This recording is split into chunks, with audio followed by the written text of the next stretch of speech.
지금까지 사도행전 말씀을 계속 우린 나누면서 우리는 예수님의 복음이 예루살렘의 지경을 넘어서, 이 경계를 넘어서 온 유대와 사마리아와 땅끝까지 전해지고 있음을 살펴보고 있습니다. 여러분, 이 모든 일은 성령께서 주도하신 것입니다. 성령께서 어떻게 주도하셨습니까? 사람을 통해서, 성령 충만한 사람들을 통해서 주님은 주의 일을 행하셨습니다. 지금도 그렇게 하십니다.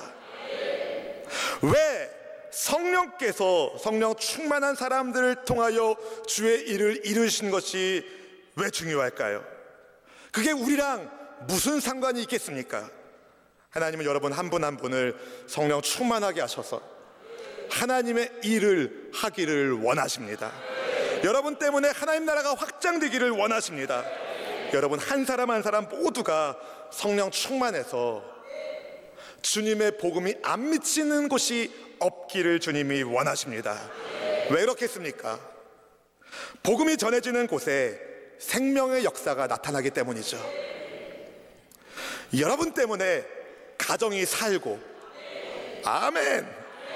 여러분 때문에 가정이 살고, 교회가 살고, 나라와 민족이 사는 그런 은혜가 있기를 축복합니다. 그러려면 모두가 성령의 사람이 되셔야 돼요. 성령 충만한 사람, 성령께서 주도하시는 복음의 통로, 생명의 통로가 다 되시기를 주님의 이름으로 축원합니다. 원하시는 분은 아멘.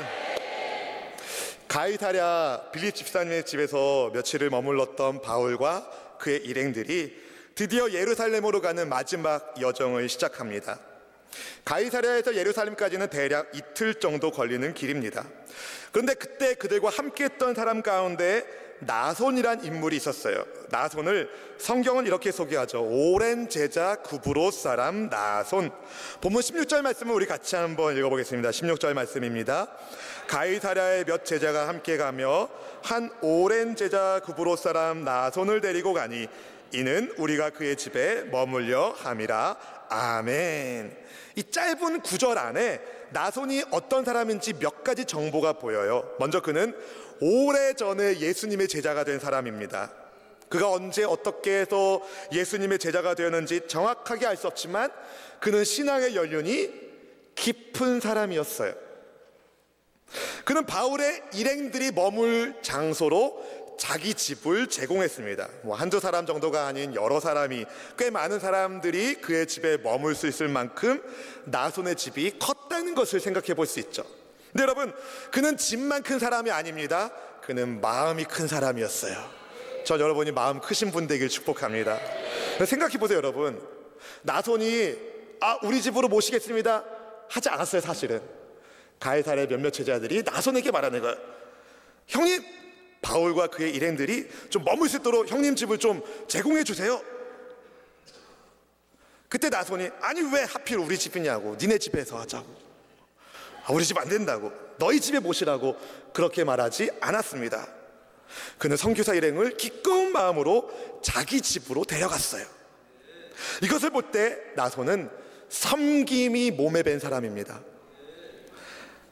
그러니까 다른 믿음의 사람들이 선교사 일행을 위한 숙소로 나손의 집을 썼으면 좋겠다라고 제안하니까 두말하지 않고 오케이 한 거예요. 오케이. 여러분, 섬길 수 있을 때 많이 섬기시기를 축복합니다. 여러분, 여러분이 섬기면 섬길수록 하늘의 상이 정립되고 있어요. 네, 성경을 보면 주의 제자를 위하여 떠다 준 물 한 잔 그릇도 하늘에서 상을 잃어버리지 않는다고 했는데, 여러분, 섬기면 섬길수록 하늘의 상이 정립됩니다. 섬기는 사람이 복 있는 사람이에요. 사도행전 20장 35절 말씀을 우리 같이 한번 읽어보겠습니다. 범사에 여러분에게 모본을 보여준 바와 같이 수고하여 약한 사람들을 돕고 또 주 예수께서 친히 말씀하신 바 주는 것이 받는 것보다 복이 있다 하심을 기억하여야 할지니라. 아멘. 여러분, 예수님도 말씀하셨어요. 주는 것이 받는 것보다 복이 있다. 여러분, 복 있는 사람 되길 축복합니다. 여러분의 형제 자매들, 이웃들 잘 섬기십시오. 그게 여러분 복 받는 비법이에요. 제가 비법 하나 알려드렸어요. 복 받는 비법. 잘 섬기는 겁니다. 부디 여러분 한 분 한 분이 다 섬김의 사람으로 복 있는 사람이 되셔서 여러분 때문에 가정에 복이 넘치고 교회에 복이 넘치고 나라와 민족의 소망이 있기를 주의 이름으로 축원합니다. 드디어 바울이 예루살렘에 도착했습니다. 긴장되는 순간이에요. 왜 그렇겠습니까? 그동안 바울이 예루살렘에 가는 동안에 성령께서 들린 도시마다 말씀 주셨어요. 예루살렘에 가면 바울이 어떻게 될지, 결박당해서 이방인의 손에 넘겨질 거라는 말씀을 성령님이 주셨잖아요. 아주 긴장된 상황입니다. 그런데 예루살렘에 올라간 바울 일행을 환영한 사람들이 있었어요. 본문 17절 말씀을 같이 읽어볼까요? 17절입니다. 예루살렘에 이르니 형제들이 우리를 기꺼이 영접하거늘. 아멘. 여러분, 형제들이 바울과 그의 일행을 기꺼이 영접합니다. 예루살렘의 성도님들이 환영해 준 거예요. 근데 17절에 우리를 기꺼이 영접하거늘의 그 우리라는 단어에 여러분 이방인 그리스도인들도 있습니다. 이방인 그리스도인들도 있다고요. 유대계 그리스도인들이 봤을 때 율법에 의하면 부정하다고 말할 수밖에 없는 할례 받지 않은 이방 사람들을 기쁜 마음으로 예루살렘 형제들이 환영했어요. 우리 생각에는 잘했지 그래서 그럴 수 있는데요. 당시 분위기를 보면 결코 그렇지 않다는 것을 알 수 있습니다. 당시 예루살렘에는 긴장감이 흐르고 있었어요. 소요를 일으키는 자객들이 활동하고 있었어요. 시카리라고 하는 자객이 있었어요. 이 사람들은 이방인들과 손잡았다로 알려진 사람들을, 유력한 인사들을 살해하는 자객단이었어요. 암살 집단이 있었습니다. 연일 터지는 강력 사건들로 인해서 분위기가 흉흉했어요. 유대인 민족주의가 지나치게 고조되면서 어떤 유대인들은 유대 민족을 제외한 다른 민족과의 교류를 아예 금지했습니다. 다른 민족과의 교류 자체를 용납하지 않았다는 거예요. 그런 분위기 속에서 예루살렘 성도들이 바울과 같이 온 이방인 그리스도인들을 환영하는 것이 쉬웠을까요? 어려웠을까요? 그런데도 어떻게 그들을 환영했겠습니까? 예수님 안에서 우리는 하나, 그리스도 안에서의 하나됨을 그들이 알았기 때문입니다. 로마서 10장 12절 말씀은 이렇게 이야기합니다. 같이 읽어볼까요? 유대인이나 헬라인이나 차별이 없음이라 한 분이신 주께서 모든 사람의 주가 되사 그를 부르는 모든 사람에게 부요하시도다. 아멘. 사랑하는 성도 여러분, 우리 예수님은 사람을 차별하는 분이 아니십니다. 예수님 안에서 우리는 모든 사람과 더불어 화평함과 거룩함을 따라야 할 줄로 믿습니다. 다음 날이 되었어요. 바울과 그의 일행이 야고보 사도를 비롯한 예루살렘 교회 지도자들을 만납니다. 그때 이방 지역 성도님들이 십시일반으로 예루살렘 교회 성도들을 위해서 헌금한 그 구제헌금을 전달해 주죠.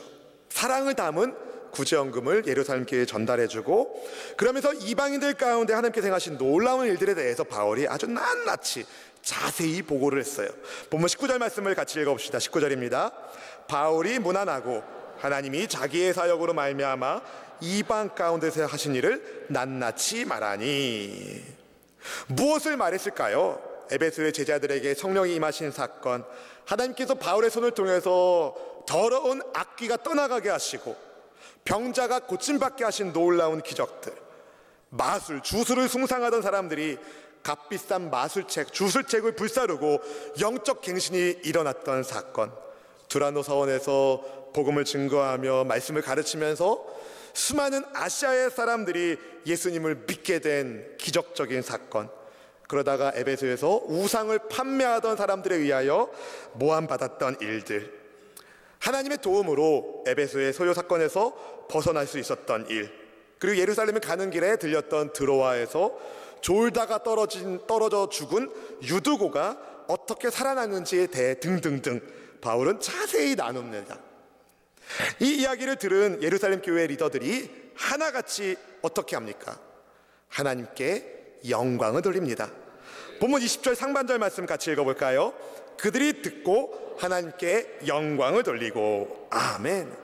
여러분, 선교사와 선교 보고를 듣는 사람들이 다 일심으로 하나같이 하나님께 영광을 돌립니다. 왜요? 모든 일을 주도하신 분이 누구셔요? 하나님이시기 때문에. 그런데 이 선교 보고를 듣는 야고보 사도와 예루살렘 교회 리더들에게는 한 가지 걱정거리가 있었어요. 당시 바울의 사역을 색안경 끼고 보는 사람들이 많았거든요. 잘못된 루머가 돌고 있었어요. 어떤 소문이 돌고 있었는지 본문 21절 말씀은 이렇게 말합니다. 다 같이 읽어보겠습니다. 네가 이방인에 있는 모든 유대인들을 가르치되 모세를 배반하고 아들들에게 할례를 행하지 말고 또 관습을 지키지 말라 한 다음을 그들이 들었도다. 이게 소문나고 있었어요. 어떤 소문이에요? 유대인들에게 모세를 배반하라고 바울이 그런 일을 하고 있다는 소문이 돌고 있었어요. 여러분, 바울은 결코 유대인들에게 모세를 배반하라고 한 적이 없습니다. 할례를 행하지 말고 관습을 지키지 말라고 말한 적도 없습니다. 다만 바울은 이방인 그리스도인들에게 예수님을 믿는 하나님의 백성이 되기 위하여 유대인이 될 필요는 없다고 말한 적은 있어요. 그러니까 이방인 그리스도인들에게 하나님의 백성 되기 위해서 유대인이 될 필요는 없다라고 말했다는 겁니다. 고린도전서 7장 19절 말씀은 이렇게 말해요. 같이 읽어볼까요? 할례 받는 것도 아무것도 아니요 할례 받지 아니하는 것도 아무것도 아니로되 오직 하나님의 계명을 지킬 따름이니라. 아멘. 바울은 이방인들에게 예수님을 믿는 하나님의 백성 되기 위해서 그들이 유대인처럼 될 필요는 없다라고, 그래서 이방 사람들이 굳이 할례를 받거나 그래야 된다고 이야기하지 않았어요. 근데 바울의 이 말이 와전된 거예요. 누군가가 악의적인 소문을 보탰습니다. 모세를 배반하라고 바울이 가르친대더라. 우리 관습과 전통을 무시하라고 바울이 가르친대더라. 이 소문을 예루살렘 교회 지도자들도 들었습니다. 그래서 율법에 열성적인 사람들이 많이 있는 유대인들에 의하여 바울에게 좀 안 좋은 일이 생길 것 같은 그런 예상을 하고 있었어요.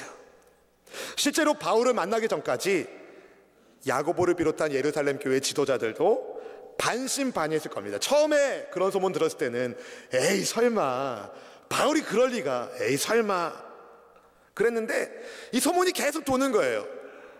바울이 모세를 배반하라고 한다더라, 율법을 무시하라고 한다더라, 유대인들의 아들들에게 할례 받지 않도록 그렇게 말한다더라, 막 이런 소문이 막 돌고 있는 거예요. 처음에는 설마 했는데 계속 그 이야기를 듣다 보니까 설마 했던 그 사람들이 설마 하죠. 처음에 에이 설마 그랬는데 시간이 지나면서 설마 그랬다는 거예요. 그런데 다행스럽게 바울을 만나보니까 이 소문이 잘못된 걸 아는 거죠. 그래서 야고보가 바울에게 이렇게 권면을 합니다. 본문 23절 24절 말씀을 같이 읽어봅시다. 23절 24절 우리가 말하는 이대로 하라. 서원한 네 사람이 우리에게 있으니 그들을 데리고 함께 결례를 행하고 그들을 위하여 비용을 내어 머리를 깎게 하라. 그러면 모든 사람이 그대에 대하여 들은 것이 사실이 아니고 그대도 율법을 지켜 행하는 줄로 알 것이라. 아멘. 이 야고보와 예루살렘의 장로님들이 바울에 대해서 혹시라도 유대인 성도들이 가질 수 있을 법한 편견과 그 오해를 불식시키기 위해서 한 가지 방책을 제시한 거예요. 몇 사람과 함께 나시린의 서원을 이행하는 것을 보여달라고. 바울이 모세의 율법과 조상들의 관습을 어떤 소문처럼 무시하지 않고 존중하고 있음을 보여달라는 예루살렘 교회 지도자들의 이 권면은 사실 바울이 세운 원칙과도 다르지 않았어요. 고린도전서 9장 20절 말씀은 이렇게 말합니다. 고린도전서 9장 20절 말씀 같이 읽어볼까요? 유대인들에게 내가 유대인과 같이 된 것은 유대인들을 얻고자 함이요 율법 아래에 있는 자들에게는 내가 율법 아래에 있지 아니하나 율법 아래에 있는 자 같이 된 것은 율법 아래에 있는 자들을 얻고자 함이요. 아멘. 여러분, 바울의 선교 원칙, 복음 증거의 원칙이 이겁니다. 유대인에게는 유대인의 모습으로 다가가고 이방인에게는 이방인의 모습으로 다가간다. 그래서 예루살렘 교회 지도자들의 제안, 유대인들의 신앙을 위해서 유대인들의 그 전통을 바울 자신이 잘 지키고 있음을 보여달라는 그 제안에 바울이 오케이 한 거예요. 이것을 위해서 바울은 4사람의 결례 비용을 대신 대납해 주었습니다. 한 사람이 나실인으로 정결 예식 결례를 행할 때 드리는 번제물이 어떤 건지 여러분 아세요? 1년 된 흠없는 수양 하나, 속죄제물로 1년 된 흠없는 암양 하나, 화목제물로 흠없는 수양 하나. 그러니까 양 몇 마리? 3마리. 양 3마리가 얼마예요? 제가 잘 몰라서 묻는 겁니다. 한번 생각해 보세요. 거기에다가 또 무교병 한 광주리, 고운 가루에 기름 섞인 과자들, 기름 바른 무교전병들, 그에 따른 소제물과 번제물이 필요했어요. 바울 자신을 포함해서 5사람의 결례 비용은 결코 적은 액수는 아니었습니다. 바울은 사실 이거 안 해도 돼요. 굳이 바울이 비용을 지불하면서까지 그렇게 나실인 서원을 안 해도 되었습니다. 그런데 바울은 합니다. 본문 26절 말씀을 같이 읽어볼까요? 26절 말씀. 바울이 이 사람들을 데리고 이튿날 그들과 함께 결례를 행하고 성전에 들어가서 각 사람을 위하여 제사 드릴 때까지의 결례 기간이 만기된 것을 신고하니라. 아멘. 사랑하는 성도 여러분, 왜 바울은 굳이 내지 않아도 될 결례 비용을 지불했을까요? 자기 것만이 아니라 4사람의 목까지 유대인의 오해를 불식시키기 위해서, 조금 더 구체적으로 말하면 바울이 증거하고 있는 예수님의 복음이 그들에게 걸림돌이 되지 않기 위해서 유대 성도들로 하여금 예수님의 복음을 받아들이는데 바울 자신이 걸림돌이 되지 않게 하기 위하여 바울은 비용을 지불한 겁니다. 바울 자신은 복음에 대해서 강한 확신을 가지고 있었어요. 믿음으로 말미암아 구원을 얻느니라. 예수님을 믿음으로 말미암아 구원을 얻는다는 복음에 대한 확신을 가지고 있었어요. 하지만 비본질적인 부분에 있어서만큼은 굉장히 유연한 태도를 가지고 있었습니다. 사랑하는 성도 여러분, 때로는 우리도 복음에 방해가 되지 않게 하기 위해서 하지 않아도 될 일을 해야 할 때도 있습니다. 그게 진리와 관계가 없는 어떤 본질과는 상관없는 것이라면 우리가 유연한 태도를 갖출 필요가 있다는 말입니다. 종종 어떤 공동체가 사소한 문제나 전통을 대하는 입장 차이로 인해서 분열되었다는 소식을 들을 때가 있어요. 우스갯소리로 피아노, 오른쪽에 있는 피아노를 왼쪽으로 옮기는 것 때문에 교회가 싸웠다느니, 교회 바닥의 카페트를 예수님의 보혈을 상징하는 빨간색으로 해야 된다고 하자는 빨간파와, 아니다, 생명을 뜻하는 녹색으로 하자는 녹색파가 붙었다느니, 이런 우스갯 같은, 결코 웃을 수 없는 그런 이야기들이 있어요. 여러분, 하나님 보시기에 결코 좋은 모습이 아닙니다. 우리가 정말 예수님을 믿는 하나님의 백성이라면 우리는 바울처럼 본질적에 있는 것만큼은 확실하게 양보하지면 안 되겠지만 비본질적인 것에서만큼은 넓은 마음을 가져야 됩니다. 본질에 충실한 삶을 살아야 된다는 거예요. 그럼 어떻게 본질에 충실한 삶을 살겠습니까? 2가지 여러분에게 나누고 싶습니다. 첫 번째, 본질에 충실한 삶이란 하나님께 영광을 돌리는 삶이에요. 따라 볼까요? 본질에 충실한 삶이란 하나님께 영광을 돌리는 삶이다. 아멘. 제3차 전도 여행을 마치고 예루살렘에 구제 헌금을 전달하면서 선교 보고할 때 바울은 자기 자랑 안 했어요. 바울은 하나님께서 자기를 쓰셨다, 하나님께서 하셨다라고 말했습니다. 19절 하반절을 ESV 영어 성경은 더 자세하게 이렇게 번역하는데요. God had done among the Gentile. 이방인들 가운데서 하나님이 행하셨다. 하나님이 했다는 거예요. Through his ministry. 바울의 사역을 통해서. 그러니까 정리하면 바울은 도구라는 거예요. 도구. 하나님이 하신 거라는 거예요. 영광을 누구에게 들려요? 하나님께. 사실 바울도 할 말 많죠. 자기가 제3차 선교 여행을 위해서 산 넘고 바다 건너 셔셔셔 가진 고생을 하면서 복음을 증거하고 병든 사람 고치고 귀신들 사람 고쳐내고 일하면서 사역하면서 얼마든지 자기 자랑할 수 있었지만 바울은 늘 가지고 있었던 마음, 나는 죄인 중에 괴수, 나 같은 걸 주님이 쓰시는 것 자체만으로도 하나님 감사합니다. 바울의 가슴에는 항상 그런 것들이 있었어요. 그래서 하나님께 영광 올려드립니다.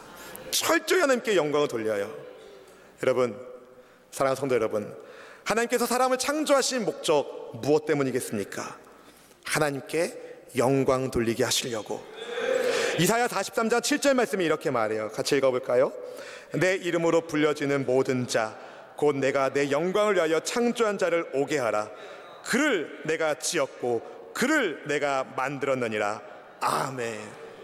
여러분, 우리의 창조 목적 하나님의 영광을 위해서입니다. 따라서 본질에 충실한 삶이란 하나님께 영광을 돌리는 겁니다. 여러분이 가정에서 집안일을 하면서도 하나님께 영광, 그러면 싸울 일이 별로 없어요.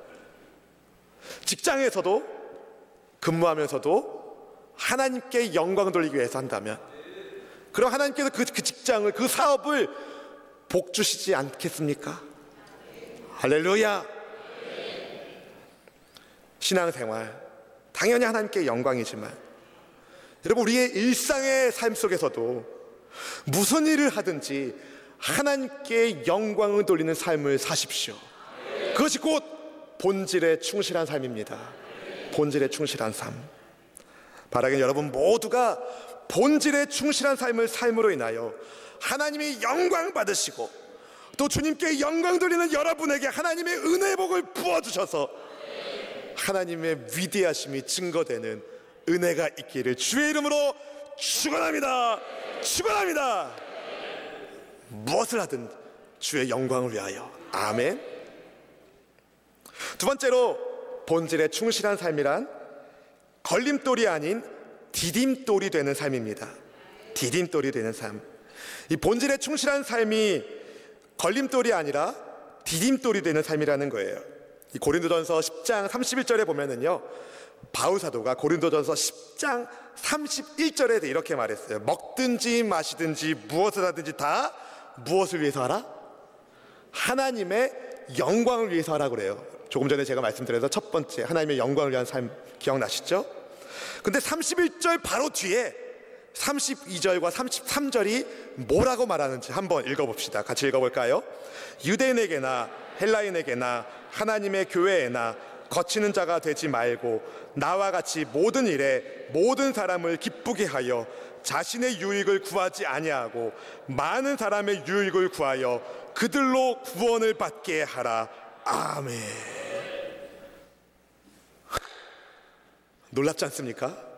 저는 제가 이 말씀을 준비하면서 까무러칠 만큼 놀랐는데, 하나님께 영광을 돌리는 사람은요, 인간관계 속에서 그 모습이 드러나게 되어 있다는 거예요. 어떻게 드러나냐면 모든 사람을 유익하게 하는 사람으로 드러난다는 거예요. 바울은 유대인들에게 걸림돌이 되지 않기 위해서 나실인의 결례를 행했습니다. 그가 증거하는 본질이 훼손되지 않게 하기 위하여, 사람들의 편견과 오해를 방지하기 위하여, 다시 말해 다른 사람의 신앙의 디딤돌이 되기 위하여 결례 예식을 행했습니다. 많은 비용을 들여가면서. 사랑하는 성도 여러분, 여러분은 어떻습니까? 우리는 어떻습니까? 우리가 속해 있는 모임에서 어떤 문화적인 차이나 갈등에 직면할 때 여러분 어떻게 반응하십니까? 여러분, 나랑 좀 스타일이 좀 다르더라도 그를 정죄하지 말고 사랑으로 섬기시기를 축복합니다. 신앙의 디딤돌이 되십시오. 주의 뜻이 하늘에서 이루어진 것처럼 이 땅을 사는 여러분을 통하여 일어나기를 기도합니다. 여러분, 본질에 충실합시다. 두 가지 잊지 마세요. 첫 번째 뭐라고요? 하나님께 영광 돌리는 삶. 두 번째, 디딤돌이 되는 삶. 디딤돌이 되는 삶. 한 주 동안에 여러분 가까이 있는 많은 사람들에게 디딤돌이 되는, 하나님께 영광 돌리는 여러분 때문에 주님이 기뻐하시고 주님이 높임 받으시기를 주의 이름으로 축원합니다. 축원합니다.